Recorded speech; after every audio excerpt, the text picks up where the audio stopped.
શ્રી શીતલનાથાય નમઃ, શ્રી શત્રુંજય આદિનાથાય નમઃ, નમો નમઃ શ્રી ગુરુનેમી સૂરયે.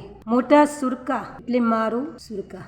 હવે આ અમારા મોટા સુરકામાંથી પહેલી જ વાર છરીપાલી યાત્રા પાલીતાણાનો સંઘ જઈ રહ્યો છે. એના વિશે મારે આજે કંઈક સંઘપતિને, સંઘને અને કાર્યકર્તાને કંઈક કહેવું છે. જોકે જીભ નાની છે, હું પણ નાની છું, છતાં પણ કંઈક કહેવા ઈચ્છું છું. સમકીતે ધારી સ્વામી સાથે સદગુરુ સમકીતે લાશું, છરી પાણી પાપ પખાળી દુર્ગતિ દૂરે પલાશું, દુર્ગતિ દૂરે પલાશું. અનંત અનંત વંદના મારા આદિશ્વર દાદાને. આ એક આત્માની અમરવેલ છે.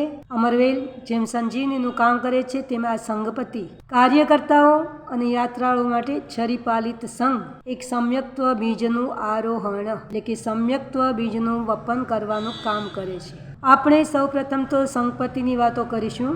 તો સંઘપતિની વાતો સૌ પ્રથમ શા માટે? અરે જેમ સંસારમાં વર વિનાની જાન, તેમ સંઘમાં સંઘપતિ વિનાના આપણા શા માન? સંઘપતિ છે તો એની પાછળ દેવગુરુને તેડાવ્યા, સંઘપતિ છે તો એની પાછળ સ્વજનોને બોલાવ્યા. અને હવે પહેલા તો આપણે વાત કરશું સંઘ કહેવાય કોને? જેની સાથે સ્વજન જેવો ભાવ પ્રગટ કરવામાં આવે તેને કહેવાય સંઘ. પગમાં કાંટો વાગ્યો હોય તો એક આંગળીથી નથી નીકળતો, પણ પાંચે આંગળી બે મળીને તે કાંટાને દૂર કરે છે. તેવી જ રીતે સંઘ એ એકતાનું બીજ છે. સંઘની એકતા કાંટારૂપી દુષ્ટોને દૂર કરી શકે છે. મુખ્ય સંઘપતિ છે, પણ તે દરેક જગ્યાએ પહોંચી ન વળે, માટે તેની સાથે કાર્યકર્તાઓની જરૂર છે. જેમ સંઘપતિ કુવાના સ્થાને છે, તો કાર્યકર્તાઓ તે નળના સ્થાને છે. જેમ નળ ઘરે ઘરે પાણી પહોંચાડવાનું કામ કરે છે, તેમ કાર્યકર્તાઓ કાર્યરત બનીને એકબીજાના કાર્યને કરી આપે છે. તો સંઘપતિ એટલે શું? સંઘપતિ એટલે જે પોતાના સ્વજનોની સંભાળ રાખે અને તેને સાચવીને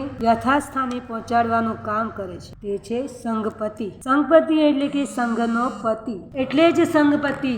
સંઘનો પતિ એટલે જ સંઘપતિ. ત્યારે સંઘમાં આવેલા સ્વજનોને સંઘ કયો છે. સંઘ વાત્સલ્ય થાય છે. જે આવેલા ભાવિકો યાત્રિકો એનો પ્રેમ સભર બહુમાન સાથે ભોજન સમારંભ થાય છે, તેને કહેવાય છે સંઘ સ્વામી વાત્સલ્ય. આ પણ સંઘપતિ એક અમૂલ્ય લાભ લે છે, કારણ કે આ સંઘમાં આવેલા એવા કેટલાક પુણ્યવંતો હશે કે કોઈ તીર્થંકરનો જીવ હશે, તો વળી કોઈ ગણધરનો જીવ હશે, તો વળી કોઈ પૂર્વધરનો જીવ હશે, તો કોઈ સમ્યક્ત્વી આત્મા પણ હશે. એ દરેકની ભક્તિનો લાભ મળી રહ્યો છે. માટે તો સંઘમાં આવેલા મહાનુભાવોના ભાવોલ્લાસમાં પણ કંઈ કમી હોતી નથી. તેઓ પણ વિચારે છે કે જેણે આપણને અહીંયા સુધી પહોંચાડ્યા, ખૂબ સુંદર રીતે સાચવ્યા, તો એ સંઘપતિનો પણ જલ્દી ઉદ્ધાર થાય તેવો આપણે પણ કંઈક કરવું જોઈએ. માટે તેઓ વિચારે છે કે સંઘપતિને માળારોપણ કરીએ, એટલે સંઘમાળ પહેરાવીએ. સંઘમાળ શા માટે? સંઘનો સ્વજન સંઘપતિનો ઉપકાર વાળવાને માટે આ પેલા નાણ મંડાવીને સંઘપતિને સમ્યકતા રોહણ કરાવે છે. સદગુરુની પાસે પરમ તારક પરમાત્માના સાનિધ્યમાં એમને સમ્યક્ત્વ ઉચ્ચારવામાં આવે છે, અને તેઓ અક્ષરથી વધાવીને ભાવના ભાવે છે કે તમે જલ્દીથી મુક્તિને વરો, જલ્દીથી મુક્તિને વરો, શીઘ્રાથી શીઘ્ર શિવપદને વરો. એ જ મંગલ કામના સાથે અક્ષરથી વધાવી રહ્યા. પુષ્પ જેવા કોમળ હોય છે, તેમ સંઘમાળ પહેરનાર સંઘપતિના હૃદય પણ કોમળ હોય છે. કોઈ પ્રત્યે દ્વેષ ભાવ હોતા નથી. હવે આપણે વિચારીએ કે કાર્યકર્તાઓ કેવા હોવા જોઈએ. તો કહે છે કે કાર્યકર્તાઓ પણ ધીર, ગંભીર, સમતાવાળા, સહનશક્તિવાળા, કડવા ઘૂંટણાની પી જનારા હોય છે. તે જ કાર્ય કરી શકે છે. બાકીના કાર્ય કરવામાં પાછા પણ. કાર્યકર્તા એટલે શું? સંઘનો દાસ. 25મા તીર્થંકરના દાસ બનવાનો શું અવસર? કાર્યરત, કાર્યનિષ્ઠ, કાર્યાન્વિત આ બધા નામ તમારા જ છે. ઘર, દુકાન, ઓફિસના કાર્યો ઘણા કર્યા અને હજુ કરશું પણ ખરા. આ તો પિત્રાગ સ્થાપિત સંઘના અદકા સેવક બનવાનો,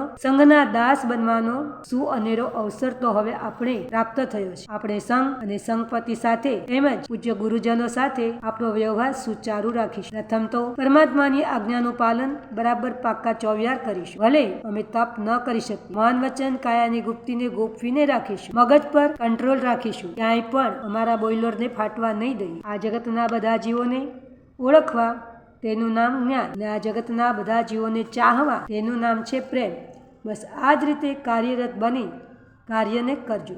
એ જ શુભકામના છે. તો શત્રુંજય તીર્થના દર્શન માત્રથી નરક તિર્યંચ બંને ગતિના કારણભૂત કર્મનો નાશ થઈ જાય છે. ત્યાં પૂજા સ્નાત્ર બનાવવાથી 1000 સાગરોપમના પાપ ટળી જાય. આ પુંડરીકગિરી તરફ એક ડગલું આગળ વધવાથી કરોડો ભવના કરેલા પાપોથી છુટકારો થાય છે. અન્ય સ્થળે પૂર્વ કરોડ વર્ષ સુધી શુભ ધ્યાન કરીને સત્પુરુષ જેટલા પુણ્યની કમાણી કરે છે તેટલું પુણ્ય એક મુહૂર્ત એટલે કે 48 મિનિટ સુધી આ તીર્થનું ધ્યાન શુભ ધ્યાન ધરવાથી પ્રાપ્ત થાય છે. એકવાર બન્યું એવું, પ્રભુનો ભક્ત ગુરુના ચરણમાં બેઠો હતો અને ગુરુને એમણે પ્રશ્ન કર્યો કે પ્રભુ ક્યારે મળશે? ગુરુદેવ મારા જેવા ન હતા, બહુ જ જ્ઞાની હતા, માટે ભક્તના ચહેરા તરફ નજર કરે છે. ભક્ત કહે છે ભગવાન ચાણકોશિકને જંગલમાં મળ્યા હતા, હરણ્યાને તો વાડામાં મળ્યા, ચંદનાને એને ઉમરે મળ્યા, શ્રેયાંશને હસ્તિનાપુરમાં મળ્યા, ઘોડાને નદી કિનારે મળ્યા, હાથીને સરોવર કિનારે મળ્યા, મોરને પણ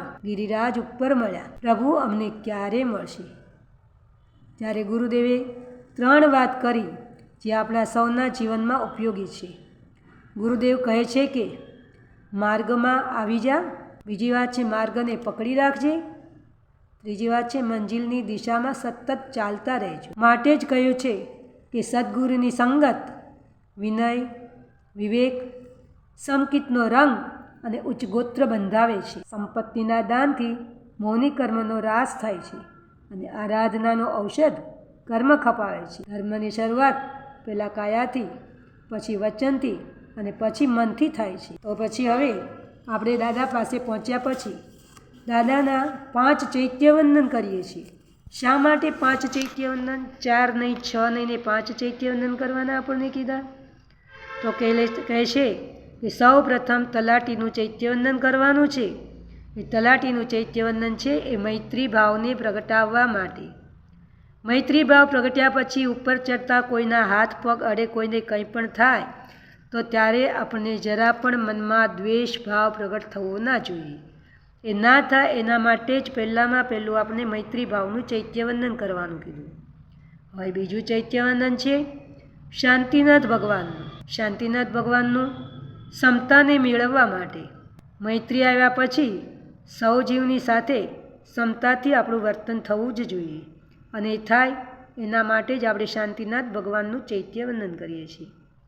ત્રીજું ચૈત્યવંદન છે રાયણ પગલાનું. રાયણ પગલાનું ચૈત્યવંદન પરિણામની શુભધારાને વધારવા માટે છે. જેમ જેમ આપણા પરિણામની શુભધારાઓ વધે છે તેમ તેમ આપણે પણ સદગતિ તરફ પ્રયાણ કરાય છે. તો ચોથું ચૈત્યવંદન છે પુંડરીક સ્વામીનું. ત્યાં આપણને નિર્લેપ ભાવને કેળવવા માટેનું છે. અને જેમ જેમ કમળ કાદવમાં ઉગવા છતાં પણ નિર્લેપ રહે છે, તેમ આપણે પણ સંસારમાં રહ્યા પછી કેવી રીતે નિર્લેપ ભાવમાં થવાય એના માટેનું આ ચોથું ચૈત્યવંદન કરીએ છીએ. પાંચમું ચૈત્યવંદન છે દાદાનું. પરમાત્મા પાસે જઈને એક માગવાનું છે કે પરમાત્મા ભાવ મારામાં પ્રગટે, અને એ પરમાત્માનું ચૈત્યવંદન કરતાં કરતાં બસ જન્મ મરણની જંજીરને તોડીને જલ્દીથી મોક્ષની મંજિલ તરફ પહોંચીએ એ જ શુભકામના. કંઈ પણ વિતરાગની આજ્ઞા વિરુદ્ધ કહેવાયું હોય તો ત્રિવિધે મિચ્છામિ દુક્કડમ.